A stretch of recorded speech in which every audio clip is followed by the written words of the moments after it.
Selamat berjumpa kembali saudara-saudari yang mengasihi Tuhan, dikasihi Tuhan Yesus. Puji kepada Tuhan, kita diberikan kehidupan, kita diberikan kesempatan untuk hidup dan memuliakan Tuhan, dan kepada Dialah yang layak menerima sembah dan pujian. Dan sebagai anak-anak Tuhan, biarlah Anda juga boleh mempersembahkan hidup Anda sebagai persembahan yang hidup, yang kudus, yang berkenan kepada Tuhan dan Juru Selamat manusia, Juru Selamat kita, Yesus Kristus. Saudara, saat ini saya akan kembali mengawali dari awal kitab Wahyu, mulai pasal pertama. Karena kitab Wahyu adalah kitab yang sulit untuk dibaca dan diikuti isinya bagi banyak orang. Oleh karena itu saya akan mencoba mengulang kembali dari awal dengan cara yang lebih pelan, dengan harapan Anda yang menyimak, Anda yang mengikuti, bukan hanya mendengarkan, tetapi bisa lebih mengerti dan memahami isi daripada kitab Wahyu ini. Saya akan berdoa, saudara. Bapa di surga, hamba mengucap syukur jikalau Tuhan juga boleh berikan kesempatan untuk kami hidup dan memuliakan Tuhan, terlebih kami yang sudah menyadari akan kasih-Mu dan kebaikan-Mu dan mau Engkau tebus atas dosa-dosa kami. Engkau sudah menjadikan kami baru, Tuhan, di dalam anugerah penebusan-Mu. Dan biarlah kami juga hidup di dalam hidup baru kami, hidup memuliakan Tuhan, hidup menjadi kesaksian bagi Tuhan Yesus. Berikan berkat surgawi-Mu ketika kami juga boleh merindukan dan merenungkan firman-Mu. Berbicaralah kepada kami Bapa, dan tolonglah hamba-Mu juga yang boleh membagikan firman-Mu. Ampuni untuk segala dosa kami. Dalam nama Tuhan Yesus, hamba boleh berdoa dan mengucap syukur. Amin. Di bagian yang pertama ini, saudara, saya akan bagi dari pasal 1 ayat 1 sampai dengan yang ketiga, di mana bunyinya demikian: Inilah wahyu Yesus Kristus yang dikaruniakan Allah kepadanya, supaya ditunjukkannya kepada hamba-hambanya apa yang harus segera terjadi, dan oleh malaikatnya yang diutusnya ia telah menyatakannya kepada hambanya Yohanes. Yohanes telah bersaksi tentang firman Allah dan tentang kesaksian yang diberikan oleh Yesus Kristus, yaitu segala sesuatu yang telah dilihatnya. Berbahagialah ia yang membacakan dan mereka yang mendengarkan kata-kata nubuat ini dan yang menuruti apa yang ada tertulis di dalamnya, sebab waktunya sudah dekat.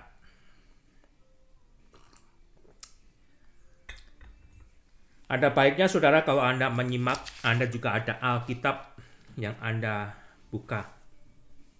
Saudara, kembali di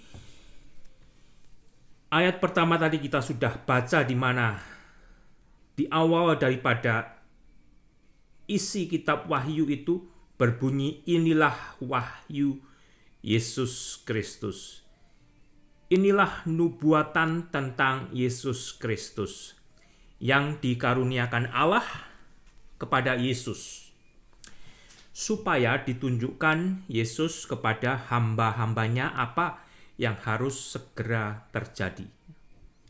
Dan oleh malaikat Tuhan yang diutusnya, Yesus telah menyatakannya kepada hambanya yang bernama Yohanes. Kitab Wahyu adalah kitab yang dihindari oleh sebagian orang Kristen. Mereka yang menghindari memiliki alasan yang berbeda. Dan mereka yang tidak menghindari, mereka juga memiliki penafsiran yang berbeda-beda di dalam mencoba menafsirkan isi kitab Wahyu yang berupa nubuatan tentang Yesus Kristus ini. Saudara, dari 20 buku tafsir dari kitab Wahyu yang Anda bisa beli, baca, atau dapatkan, mungkin Anda akan mendapatkan dari 20 buku tersebut 20 perbedaan tafsiran dari buku yang sama, dari kitab yang sama. Dari 20 buku tafsir dari kitab Wahyu bisa kita dapatkan 20 tafsiran yang berbeda. Sehingga saudara, dari situ cukup mempersulit ya, bagi yang mencoba belajar dari kitab Wahyu melalui bacaan tafsiran tersebut.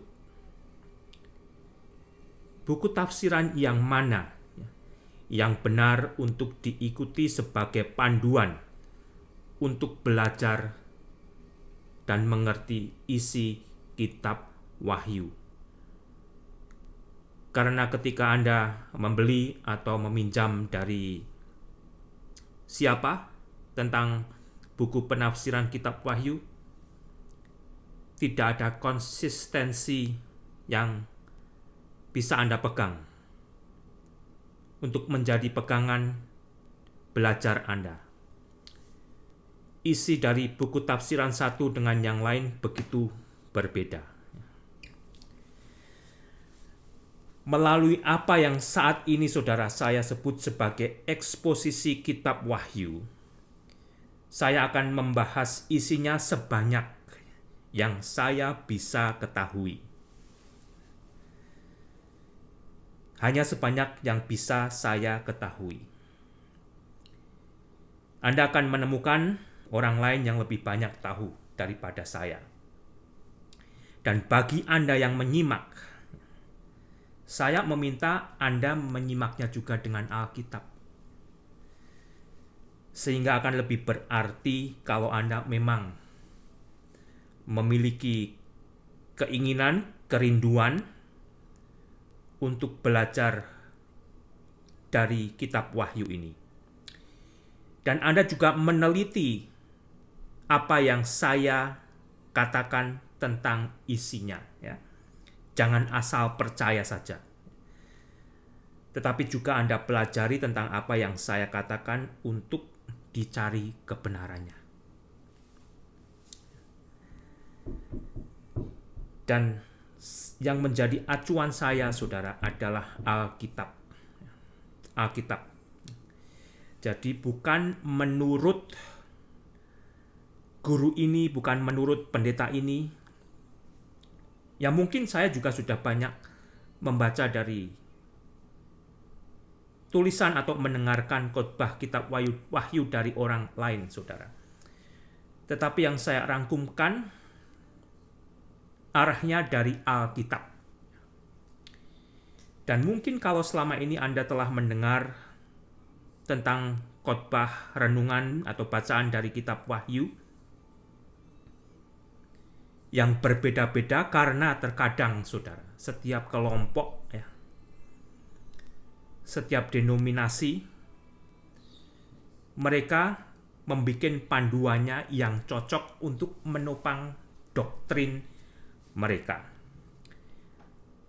Tetapi melalui apa yang saya sebut eksposisi kitab Wahyu ini, saya hanya akan mengajak Anda untuk melihat Alkitab yang menjadi otoritas utama.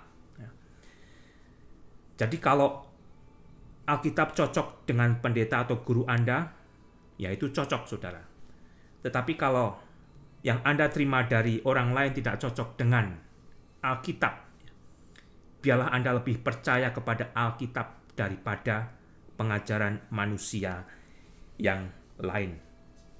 Tujuan saya, saudara, di dalam membahas kitab Wahyu, juga kitab-kitab lain di dalam Alkitab, agar kita mengerti dan mentaati isinya. Bukan untuk mencari sensasi, tetapi agar kita menjadi pelaku firman Tuhan. Hidup berapi-api di dalam Yesus dan bagi Yesus. Hidup diberkati oleh Tuhan sendiri yang memiliki firman. Seperti awal dari kitab Wahyu yang berbunyi, inilah wahyu Yesus Kristus.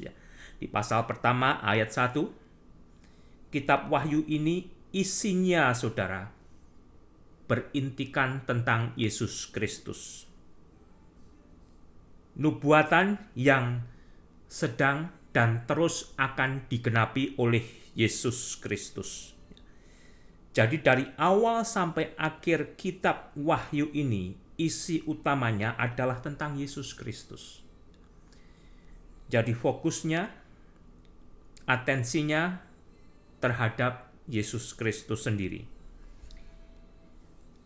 Ketakutan pembaca terhadap kitab ini, mungkin ada yang takut di dalam membaca kitab Wahyu, mungkin juga termasuk Anda, terhadap peristiwa-peristiwa yang mengerikan yang dicatat di dalam kitab ini.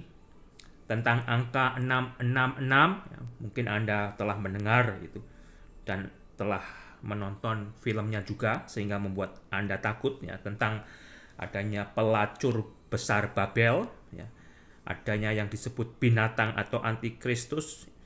Itu bisa membuat Anda atau pembaca menjadi takut untuk membaca kitab Wahyu. Tetapi seharusnya tidak demikian. Tidak terjadi, saudara. Karena apa? Karena sebenarnya yang menjadi pusat daripada isi kitab Wahyu ini adalah nubuatan tentang Yesus Kristus. Intinya adalah tentang Yesus Kristus. Karena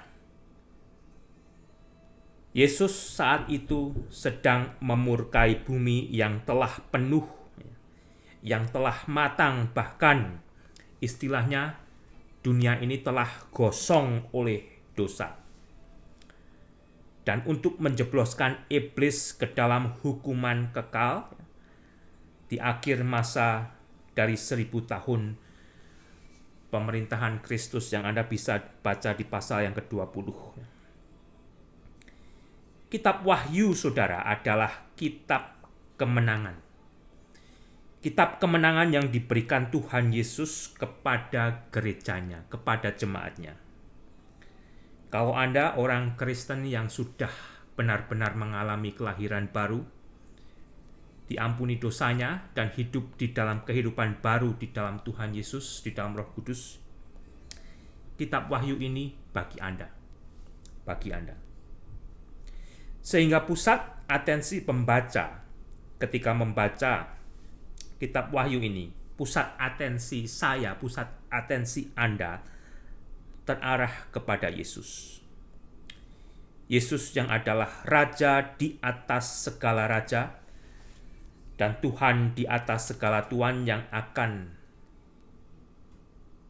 kembali datang kedua kalinya sebagai Raja di atas segala raja, Tuhan segala Tuhan. Untuk apa, saudara? Untuk kembali mengambil apa yang menjadi miliknya, yang telah dirusak oleh iblis, dan akan menjadikannya baru.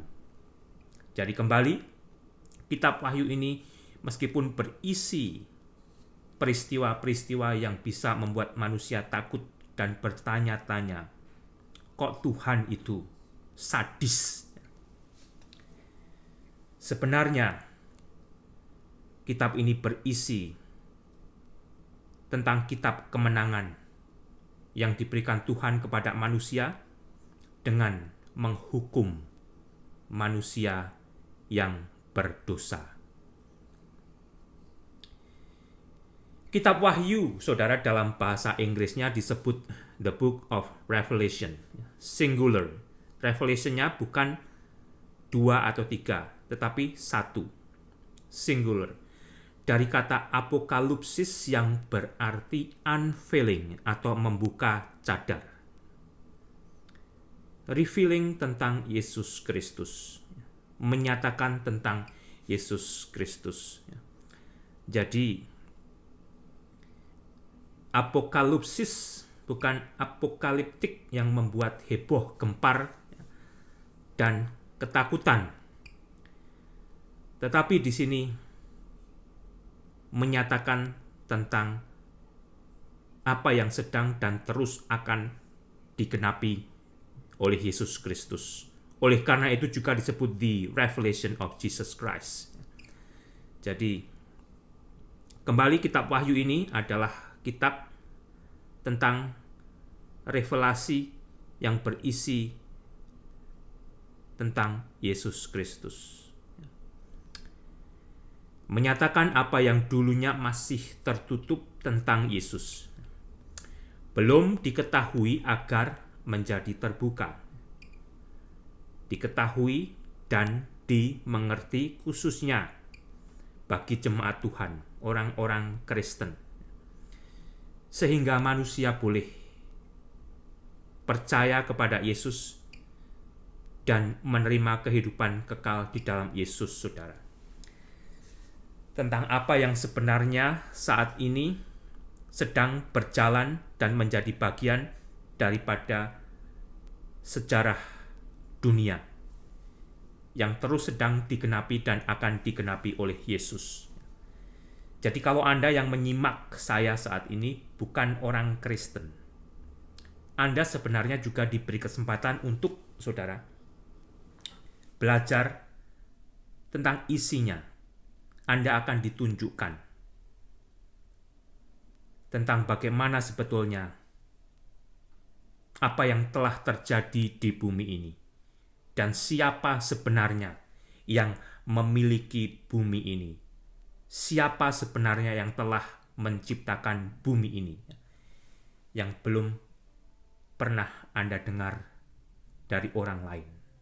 Tetapi Anda bisa dapatkan di dalam Alkitab, terutama kitab Wahyu ini, saudara. Wahyu atau nubuatan tentang Yesus Kristus ini berasal dari Allah. Ya, kalau Anda baca di awal, kembali inilah wahyu Yesus Kristus yang dikaruniakan Allah kepada Yesus. Inilah nubuatan tentang Yesus Kristus yang dikaruniakan Allah kepada Yesus.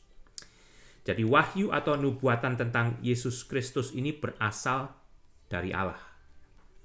Diberikan kepada Yesus supaya apa, saudara? Kalau Anda baca tadi, supaya ditunjukkan kepada hamba-hamba Tuhan Yesus Kristus. Ya, jadi kalau Anda orang Kristen, Anda juga hamba Yesus Kristus, dan kitab Wahyu ini ditujukan kepada Anda juga. Ya.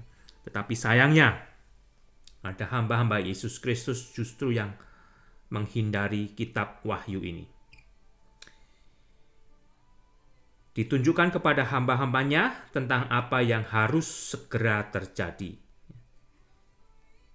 Jadi, kalau Anda adalah orang Kristen, kembali kitab ini bagi Anda, saudara. Kitab ini diperkirakan ditulis di sekitar tahun 95. Ya. Dan kira-kira sampai saat ini telah berjalan sekitar berapa lama, saudara? 1900 tahun lamanya. Berjalan di dalam penggenapan nubuatan itu yang masih akan terus berjalan. Dan akan selesai ketika kita sampai di pasal ke-22. Transmisi dari wahyu atau nubuatan Allah tentang Yesus Kristus disampaikan melalui perantaraan malaikat kepada hamba Tuhan yang bernama Yohanes. Ada bagian di mana Yesus juga langsung berbicara kepada Yohanes.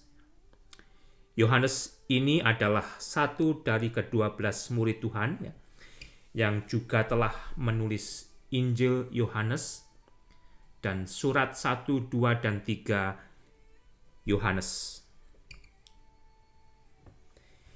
Yohanes ini telah bersaksi tentang firman Allah dan tentang kesaksian yang diberikan oleh Yesus Kristus, yaitu segala sesuatu yang telah dilihat oleh Yohanes.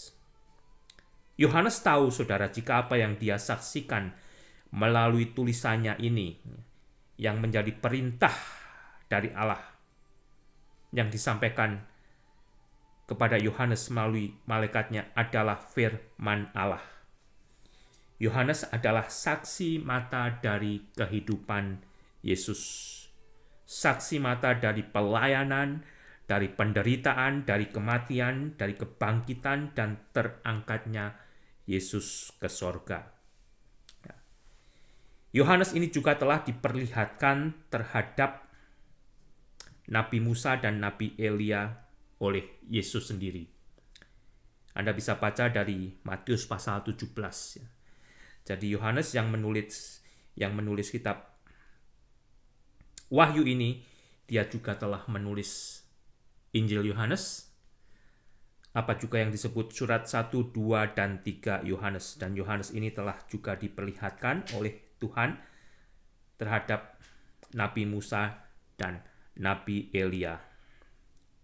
Di ayat ketiga kembali tadi dikatakan saudara, ya, perhatikan baik-baik, berbahagialah. Di ayat ketiga, berbahagialah setiap orang yang membacakan dan mereka yang mendengarkan kata-kata nubuat ini, dan yang menuruti apa yang ada tertulis di dalamnya, sebab waktunya sudah dekat.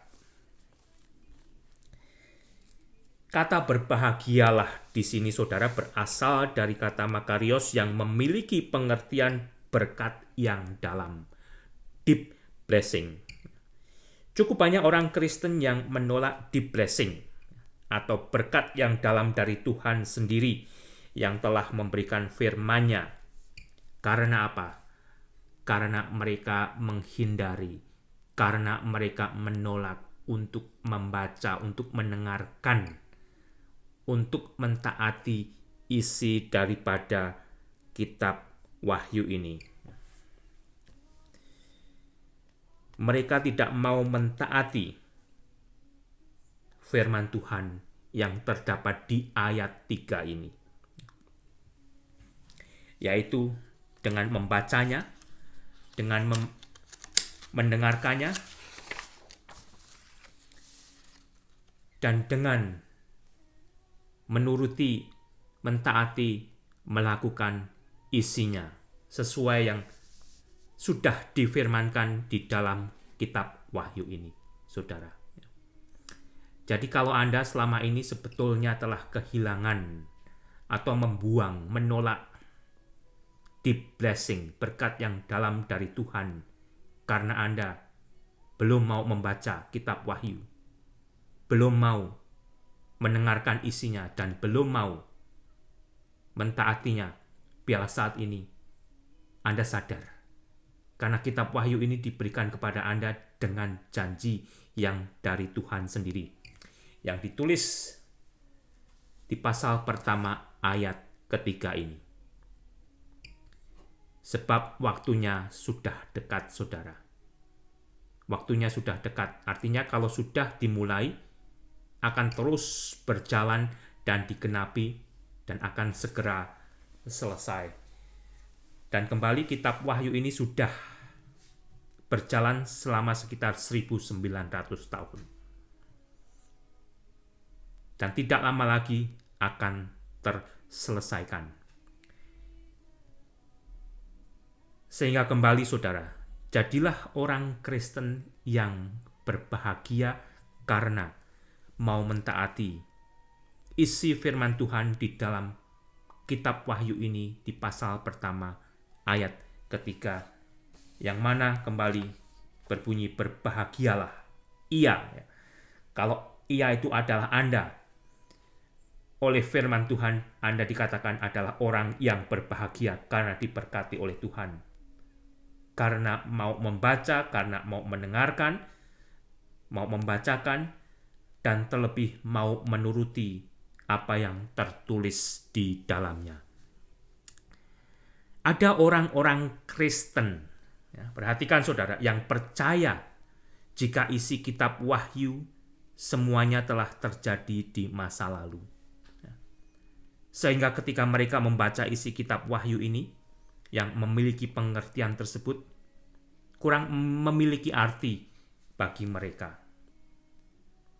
Ada juga yang percaya jika isi kitab Wahyu ini adalah firman yang personal untuk menghibur dirinya, untuk menguatkan jemaat Tuhan, dan mereka tidak percaya jikalau isinya seperti yang dituliskan merupakan nubuatan tentang peristiwa-peristiwa nyata yang akan digenapi oleh Tuhan, seperti yang tertulis di dalamnya. Salah satu panduan utama dalam menafsirkan isi Alkitab, salah satu panduan utama, entah itu kitab yang mana di dalam isi Alkitab ini, adalah dengan menggunakan Alkitab sendiri, saudara. Jadi kalau apa yang Anda baca bisa Anda mengerti seperti apa yang telah dituliskan, janganlah mencari penafsiran lain. Karena apa yang Anda baca akan menjadi tidak nyata, tidak benar, akan menjadi percuma.